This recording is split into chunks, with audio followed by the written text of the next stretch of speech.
என் மீறுதல்களை நான் அறிந்திருக்கிறேன். என் பாவம் எப்பொழுதும் எனக்கு முன்பாக நிற்கிறது.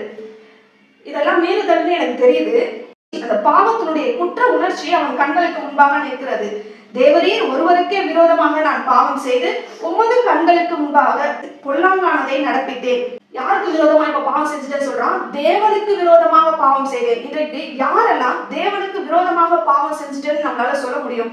வேசித்தனங்களும் கொலை பாதகங்களும் தான் தேவனுக்கு விரோதமான காரியம் இல்லை.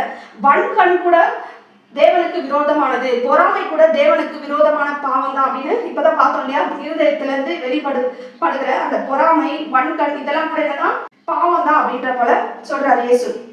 அப்போ நம்மளே இருதயத்தை நம்ம சுத்திகரிக்கணும். நம்ம இருதயத்தை சோதித்து பார்க்கணும். இருதயத்தை ஆராய்ந்து அறியணும். நமக்குள்ள என்னென்ன சிந்தனைகள் இருக்குது அப்படின்றத.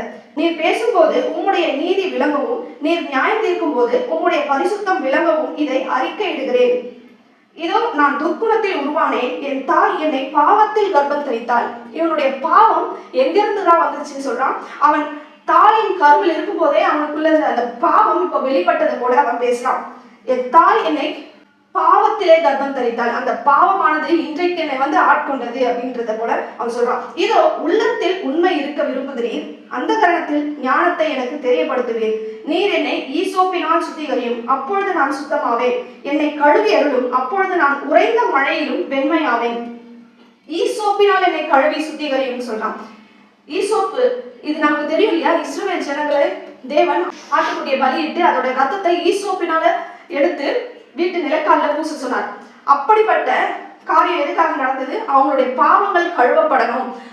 அப்பதான் சங்கார தூதன் அந்த ரத்தத்தை பார்த்துட்டு அவன் விலகி போவான்னு சொல்லி தேவன் அன்னைக்கு அப்படி ஒரு கட்டளை கொடுத்திருந்தார். அதே போல இன்னைக்கு இவன் சொன்னான், அப்படிப்பட்ட ஈசோப்பினால் என்னை கழுவி சுத்திகரியும், என்னை கழுவி அருளும், அப்பொழுது நான் சுத்தமாவேன், அப்போது நான் உறைந்த மழையிலும் வெண்மையாவேன்.